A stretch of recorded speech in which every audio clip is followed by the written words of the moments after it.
Na mimi niliwaambia watu wa Western Kenya, niliona juzi msongamano mkubwa sana katika barabara hiyo ya kutoka Nairobi. Mimi niliwaeleza hiyo msongamano muweke mapicha, tengenezeni picha, kwa sababu that is the last time tutakuwa na msongamano ya mabarabara kwa hiyo barabara ya kutoka Nairobi. Ni mnanielewa? Muweke ndio itakuwa souvenir, siku nyingine itakuwa inaandikwa kulikuwa na mchongomano ya magari zamani kwa hiyo barabara. Hiyo barabara nimeanzisha juzi kutoka kule Rironi. Nimesema kutoka Rironi mpaka Naivasha itakuwa barabara ya leni 8.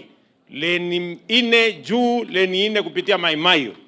Ikifika Naivasha tunaweka leni 6 inakuja mpaka Nakuru. Alafu leni 4 inakuja mpaka hapa. Alafu mapema tena mwaka ujao tunaanza kupangia, tayari tuko na pesa ya kufanya visibility study ya kusukuma hiyo barabara sasa kutoka hapa Mau Summit, leni moja iende Kericho, iende Kisumu, ingine ikuje Eldoret, iende Malaba, na tuunganishe hiyo Malaba na Kisumu ili ile dunia yote ikae sawa sawa na iwe dual carriageway.